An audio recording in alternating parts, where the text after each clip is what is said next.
ಪಂಚರಾಜ್ಯ ಫಲಿತಾಂಶ ಮುಗಿದ ಬೆನ್ನಲ್ಲೇ ಬೆಲೆ ಏರಿಕೆ ಬರೆ. ಗ್ಯಾಸ್ ಬೆನ್ನಲ್ಲೇ ಪೆಟ್ರೋಲ್ ಡೀಸೆಲ್ ಬೆಲೆ ಏರಿಕೆಗೆ ಎಲ್ಲೆಡೆ ಆಕ್ರೋಶ ವ್ಯಕ್ತವಾಗ್ತಾ ಇದೆ. ನೋಡಿ, ಪಂಚರಾಜ್ಯ ಫಲಿತಾಂಶ ಮುಗಿದ ಬೆನ್ನಲ್ಲೇ ಬೆಲೆ ಏರಿಕೆಯ ಬರೆ. ಗ್ಯಾಸ್ ಬೆನ್ನಲ್ಲೇ ಪೆಟ್ರೋಲ್ ಡೀಸೆಲ್ ಬೆಲೆ ಏರಿಕೆಗೆ ಎಲ್ಲೆಡೆ ಆಕ್ರೋಶ ವ್ಯಕ್ತವಾಗ್ತಾ ಇರೋದು. ಮಂಡ್ಯ ಜಿಲ್ಲೆಯಲ್ಲೂ ತೈಲ ಬೆಲೆ ಏರಿಕೆಗೆ ಜನ ಆಕ್ರೋಶವನ್ನ ವ್ಯಕ್ತಪಡಿಸ್ತಾ ಇದ್ದಾರೆ. ತೈಲ ಬೆಲೆ ಏರಿಕೆಯಿಂದ ಮತ್ತಷ್ಟು ಕಷ್ಟವಾಗುತ್ತೆ ಜನಜೀವನ. ಇಂಧನ ಬೆಲೆ ಏರಿಕೆಯಿಂದ ಅಗತ್ಯ ವಸ್ತುಗಳ ದರವೂ ಕೂಡ ಜಾಸ್ತಿ ಆಗುತ್ತೆ. ಪಂಚರಾಜ್ಯ ಫಲಿತಾಂಶ ಮುಗಿದ ಬೆನ್ನಲ್ಲೇ ಬೆಲೆ ಏರಿಕೆ ಮಾಡಿಬಿಟ್ರಲ್ಲ ಅಂತ ಹೇಳಿ ಜನಸಾಮಾನ್ಯರ ಆಕ್ರೋಶ ವ್ಯಕ್ತಪಡಿಸ್ತಾ ಇದ್ದಾರೆ. ಅಂದ್ರೆ ಎಲೆಕ್ಷನ್ ಇದ್ದಂತಹ ಸಂದರ್ಭದಲ್ಲಿ ಇವರ ಅಸಲಿ ಬಂಡವಾಳ ಗೊತ್ತಾಗ್ಲಿಲ್ಲ. ಎಲೆಕ್ಷನ್ ಇದ್ದಂತಹ ಸಂದರ್ಭದಲ್ಲಿ ನಾವೇನು ಏರಿಕೆ ಮಾಡಿಲ್ಲ ಅಂತ ತೋರಿಸ್ಕೊಂಡ್ರು. ಎಲೆಕ್ಷನ್ ಮುಗಿದ ತಕ್ಷಣವೇ ಎಲ್ಲದರ ಬೆಲೆ ಏರಿಕೆ ಮಾಡಿಬಿಟ್ರು ಕೇಂದ್ರ ಸರ್ಕಾರದವರು ಅಂತ ಜನಸಾಮಾನ್ಯರು ಮಾತಾಡ್ತಾ ಇದ್ದಾರೆ. ಈಗ ಒಂದು ಕಡೆ ಅಕ್ಕಿ ದರ ಏರಿಕೆ ಆಗ್ತಾ ಇದೆ, ಮತ್ತೊಂದು ಕಡೆ ಗ್ಯಾಸ್, ಮತ್ತೊಂದು ಕಡೆ ಪೆಟ್ರೋಲ್ ಡೀಸೆಲ್ ಬೆಲೆ ಏರಿಕೆ ಆಗ್ತಾ ಇದೆ. ಎಲ್ಲೆಡೆ ಆಕ್ರೋಶ. ಮಂಡ್ಯ ಜಿಲ್ಲೆಯಲ್ಲೂ ತೈಲ ಬೆಲೆ ಏರಿಕೆಗೆ ಜನ ಆಕ್ರೋಶವನ್ನು ವ್ಯಕ್ತಪಡಿಸ್ತಾ ಇದ್ದಾರೆ.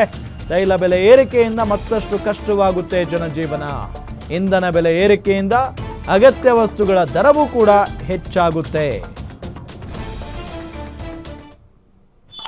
ದೇಶಾದ್ಯಂತ ಇಂದಿನಿಂದ ಪೆಟ್ರೋಲ್ ಡೀಸೆಲ್ ಬೆಲೆಯಲ್ಲಿ ಲೀಟರ್ಗೆ ತಲಾ ₹3 ಏರಿಕೆ ಆಗಿದೆ. ಈ ಹಿನ್ನೆಲೆಯಲ್ಲಿ ಇಲ್ಲಿಯ ಜನರು ಸೇರಿದಂತೆ ವಾಹನ ಸವಾರರು ಈ ಬಗ್ಗೆ ಏನ್ ಹೇಳ್ತಾರೆ ಅನ್ನೋ ಬಗ್ಗೆ ಮಾತಾಡೋಣ. ಇವತ್ತು ಕೂಡ ಸಾಕಷ್ಟು ವಾಹನ ಸವಾರರು ಇಲ್ಲಿದ್ದಾರೆ, ಅವ್ರನ್ನು ಕೂಡ ಮಾತಾಡಿಸ್ತಾ ಹೋಗ್ತೀನಿ. ಸರ್ ನಮಸ್ತೆ. ಸರ್, ಇವತ್ತು ಪೆಟ್ರೋಲ್ ಮತ್ತು ಡೀಸೆಲ್ ಬೆಲೆ ತಲಾ ಲೀಟರ್ಗೆ ₹3 ಏರಿಕೆ ಆಗಿದೆ. ಹೇಗೆ ಅನ್ಸುತ್ತೆ ಸರ್ ವಾಹನ ಸವಾರರಿಗೆ? ಸರ್, ಹೊರೆ ಅನ್ಸುತ್ತೆ ಸರ್. ಹೊರೆ ಅನ್ಸುತ್ತೆ. ದಿನನಿತ್ಯ ಇದು ಖರ್ಚು ಜಾಸ್ತಿ ಆಗ್ತಾ ಇದ್ರೆ ಖುಷಿ ಆಗುತ್ತೆ ಸರ್, ತೊಂದರೆನೇ ಆಗ್ತದೆ ಸರ್. ಎಲ್ಲ ಒಂದು ಕಡೆ ಇದು ಇದೀಗ ಒಂದ್ ಕಡೆ ದೇಶಕ್ಕಾಗಿ ಮೋದಿ ಅವರು ಈ ರೀತಿ ಕರೆ ಕೊಟ್ಟು ಈ ಪೆಟ್ರೋಲ್ ಡೀಸೆಲ್ ಬೆಲೆ ಇದು ಮಾಡಿದ್ದಾರೆ. ಮತ್ತೊಂದು ಕಡೆ ಎಲೆಕ್ಷನ್ ಮುಗಿದಾದ್ಮೇಲೆ ಈ ರೀತಿ ಮಾಡುವಂತದ್ದು ಎಲ್ಲೊಂದು ಜನಸಾಮಾನ್ಯರಿಗೆ ಸುಡುತ್ತೆ, ಕೈ ಸುಡುತ್ತೆ, ಜೋಬ್ ಸುಡುತ್ತೆ ಅನ್ಸಲ್ಲ ಸರ್? ಸರ್, ಒಟ್ಟಾರೆ ರೈಟ್ ಜಾಸ್ತಿ ಆಗಿರೋದು ನಮ್ಮ ಜನಸಾಮಾನ್ಯರಿಗೆ ಹೊರೆ ಆಗಿದೆ ಸರ್. ಯಾರು ಜಾಸ್ತಿ ಮಾಡಿದ್ರು ಏನ್ ಮಾಡಿದ್ರು ಅಂತ ಗೊತ್ತಿಲ್ಲ. ಒಟ್ಟಾರೆ ರೈಟ್ ಕಡಿಮೆ ಆಗ್ಬೇಕು, ನಮ್ಗೆ ಸಾರ್ವಜನಿಕರಿಗೆ ಸುಖ ಪ್ರಯಾಣ ಆಗ್ಬೇಕು sir. Okay sir, thank you sir.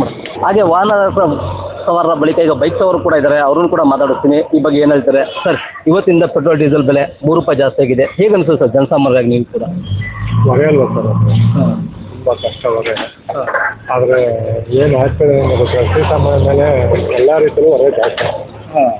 Sir, ಒಂದು ಕಡೆ ಇದು, ಇನ್ನೊಂದು ಕಡೆ ಮೋದಿ ಅವರು ಇವತ್ತಿನ ದಿನ ಕರೆ ಕೊಡ್ತಾರೆ ಪೆಟ್ರೋಲ್ ಡೀಸೆಲ್ ನ ಕಡಿಮೆ ಬಳಸಿ ಅಂತ ಹೇಳಿ. ಆ ಬೆನ್ನಲ್ಲೇ ಈಗ ₹3 ಜಾಸ್ತಿ ಮಾಡೋದು ಇನ್ನೊಂದು ಕಡೆ ಅದಕ್ಕೋಸ್ಕರ ಇದು ಅನ್ಸುತ್ತಾ? ಹೌದು, ಸತ್ಯ ಅದು. ಮೋದಿಯವರು ಫ್ಯೂಚರ್ ಪ್ಲಾನಿಂಗ್ ಕೆಲಸ ಮಾಡ್ತಾ ಇದ್ದಾರೆ. ಬಟ್ ಶ್ರೀಸಾಮಾನ್ಯರಿಂದ ಅವ್ರಿಗೆ ಯಾವುದೇ ತರದ ಉಪಯೋಗಗಳಿಲ್ಲ. ಶ್ರೀಸಾಮಾನ್ಯರಿಗೆ ಅವರಿಂದ ಹೊರೆ ಆಗ್ತಾ ಇದೆ ಹೊರತು ಉಪಯೋಗ ಯಾವ್ದು ಆಗ್ತಾ ಇದೆ. ಇದು ಮೋದಿಯಿಂದ ಫಾಲೋ ಅಪ್ ಮಾಡ್ತಾರೆ ಸರ್ ನೀವು? ಯಾವ್ದಾ ಸರಿ, ಅವರು ಮೋದಿಯವ್ರು ಫಾಲೋ ಅಪ್ ಮಾಡೋಣ. ಅವರಿಂದ ಕಾಮನ್ ಪೀಪಲ್ಗೆ, ರೈತರಿಗೆ ಏನ್ ಕೊಡುಗೆ ಅವರಿಂದ ಹೇಳಿ. ನೀವು ಹೇಳಿ ದಯವಿಟ್ಟು, ಈಗ ನೀವು ಮೀಡಿಯಾದಲ್ಲಿ ಹೇಳಿ. ಅಲ್ಲ, ಈಗ ₹3 ಜಾಸ್ತಿ ಮಾಡಿದ್ದಾರೆ, ನಿಮ್ಮ ಜೋಬಿಗೆ ಹೊರೆ ಅನ್ಸುತ್ತೆ, ಜೊತೆಗೆ ದೇಶಕ್ಕೆ ಏನಾದ್ರು ಒಳಿತು ಅನ್ಸುತ್ತೆ ಸರ್? ಏನು ಒಳಿತಿಲ್ಲ ರೀ. ಕಾಮನ್ ಪೀಪಲ್ ಚೆನ್ನಾಗಿರುತ್ತಾನೆ ದೇಶಕ್ಕೆ ಒಳಿತಾಗೋದು. ನಾವೇ ಚೆನ್ನಾಗಿರೋದಕ್ಕೆ ದೇಶಕ್ಕೆ ಹೆಂಗ್ ಒಳಿತಾಗುತ್ತೆ? ಇದು ಜನಸಾಮಾನ್ಯ ಕಷ್ಟ ಅನಿಸ್ತದೆ ಸರ್ ₹3. ಖಂಡಿತ ಖಂಡಿತ. ಸೊ ಇದು ಇವ್ರು ಮಾತಾಡಿದ್ರೆ ಅವನು ಕೂಡ ಮಾತಾಡಿಸ್ತೀನಿ. ಸರ್, ಇವತ್ತು ಪೆಟ್ರೋಲ್ ಮತ್ತೆ ಡೀಸೆಲ್ ಬೆಲೆ ₹3 ಜಾಸ್ತಿ ಆಗಿದೆ, ಏನು ಸರ್? ಹಿಂದೆ ಮಾಡ್ತೀನಿ ಅಂತ ಹೇಳಿದ್ರು, ಈಗ ಮಾಡವ್ರೆ. ಏನ್ ಮಾಡೋಕ್ಕಾಯ್ತದೆ? ತಗೊಳ್ಬೇಕು. ಈಗ ಎಷ್ಟೋ ಈಗ ನಾಯ ಅವು ಎಲ್ಲ ಬಾಗ್ಲೆ ಹಾಕ್ಬಿಟ್ಟಾರೆ, ಸರ್ವಿಸೇ ಕೊಡೋಕಾಯ್ತಲ್ಲ.